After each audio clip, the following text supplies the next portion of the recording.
Kombëtarja e Kosovës është përforcuar shumë, por Slovakia ka besim se mund të kualifikohet në botëror, kështu ka deklaruar ylli i Samsunspor, Lubomir Satka.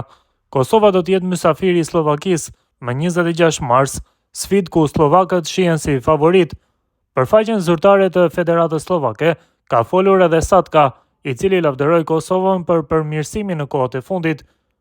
Mendoj se shëndeti dhe forma e lojtarëve mund të jenë vendimtare. Besoj se trajnerët do të na përgatisin mirë nga pikpamja taktike, detajet mund ta vendosin ndeshjen. Kosovarët janë përmirësuar shumë në aspektin e cilësisë, kanë lojtarë shumë të mirë që luajnë në liga të forta. Ata e konfirmuan këtë duke përfunduar të dytët në një grup kualifikues shumë të vështirë. Nuk do të jetë e lehtë, por të gjithë besojmë se do ta menaxhojmë dhe do t'i afrohemi ëndrrës sonë të përbashkët, deklaroi ai. Fituesi i përballjes Slovaki-Kosovë do ta pres fituesin e gjysmëfinales tjetër, Turqi-Rumani, më 31 mars 2026. Leo Sauer po vazhdon të afirmohet si një nga lojtarët më me perspektivë të përfaqësueses së Slovakisë.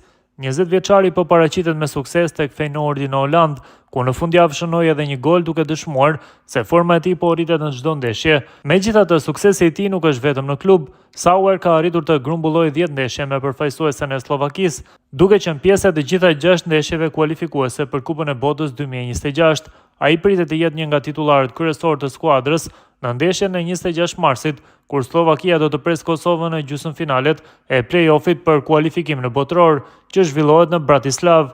Pavarësisht se Kosova nuk është një kundërshtare e njohur për të, Sauer nuk nënvlerëson rivalin. Sulmuesi i Krau të Majt pranon se nuk e ka parë kurrë Kosovën në fushë, por ka respekt për nivelin e treguar, veçanërisht pas fitores së Kosovës ndaj Suedisë. Do të jemi sinqert, nuk di shumë për këtë kundërshtar, nuk e kam parë asnjëherë duke luajtur, por Kosova e kanë poshtur Suedin dhe të gjithë thonë se kemi kundërshtar të vështirë, kështu që duhet të përgatitemi mirë, ka thënë Sauer për faqen zyrtare të Federatës Slovake të futbollit. Në Slovaki, po ashtu si te Kosova, ndërrojnë të arrijnë kualifikimin në Kupën e Botës, në finalet e play-offit që jep biletën për botëror.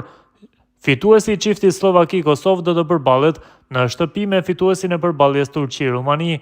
Sauer ka shprehur se pjesëmarrja në botëror do të ishte një arritje historike për të dhe për vendin. Pjesëmarrja në Kupën e Botës do të thoshte shumë për mua, tashmë kam shijuar Europianin dhe kam pasur përvojë dhe kujtime të manitshme, tha ai. Kualifikimi në botëror është ndoshta gjëja më e madhe që mund të arrish me ekipin nacional, do të ishte ngjarje e madhe, gjë e madhe për Slovakinë nëse kualifikohemi aty, ka theksuar Sauer.